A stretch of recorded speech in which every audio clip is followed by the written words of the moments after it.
లేకపోతే పని జరిగిపోయింది పోయా పని జరిగిపోయింది. ఏమి జరిగిందా? పొద్దున్నే నిద్ర లేచి సన్నీళ్ళు స్నానము చేసి చాప సంగల పెట్టుకొని పురాం చదవడానికి గడపనిక కాజా పట్టుకు పోతా ఉంటే అరే మధ్యాహ్నం పని జరిగిపోయింది. ఏమి జరిగిందయ్యా? అరే నీది కొడుకు సిద్ధయ్య ఉన్నదేమయ్యా? నాది కొడుకు సిద్ధయ్య. నీది కొడుకు సిద్ధయ్యనయ్యా. ఏమి చేశాడు వాడు? తెలుగు వాళ్ళ రంసంపులేని దూరిపోయి జర రామ జర కృష్ణ జర గోవింద జర నారాయణ అంటూ ఉండే కదా. నాది కొడుకు నాది బిడ్డ నాది సిద్ధు. తెల్లారు 5 గంటలకు నిద్ర లేపి సన్నిలో స్నానం చెప్పించి నా కొడుకు నమాజ్కి పంపించి వస్తా ఉందా? నాది కొడుకు పైన నిందలు వేస్తావు. అరే నీది కొడుకు పైన నిందలు వేస్తున్నానమ్మయ్యా.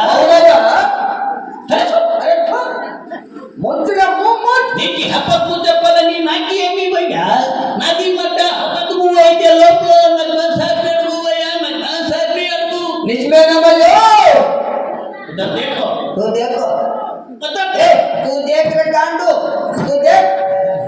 ఏమని పిరు సాహెబ్ గారు మీది కొడుకు చేస్తా ఉండే పని మన పెద్ద పెద్ద బడా సాహెబ్లంతా చూసి మీది పైన నేరం మోపి మీది అజాన్కి నై భజాన్కి నై సాగోల్కి నై మంగోల్కి నై దొడ్డుగోల్కంతా కట్టి పెట్టేసి మంది కుమ్మానికి మీకు బయట పెట్టాలని మాట్లాడుకుంటారు. యారే కుసల్ కుసల్ కుసల్ కుసల్ లోపల లోపల అది చూసి నీకు శబ్దం వచ్చినాయా పిరు సాహెబ్ గారు?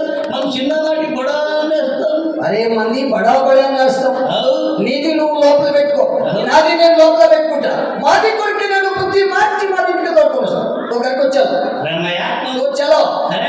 ఏ తూ जा रे आना पिंगला पिंग पिंग जाओ चल रे तू गांडू जा रे कते चल रे. मुंह फोड़ देगा तो కొడకా. అరే బేటా మంది ముస్లిం మతంలో పుట్టి హిందూ దేవులకు తెలుస్తావు. అరే కొడుక ఎక్కడ ఉన్నావో ఏ దేవులలో ఏ మఠాల్లో పని చేస్తావో కొడుక చెమడ చీకల బేట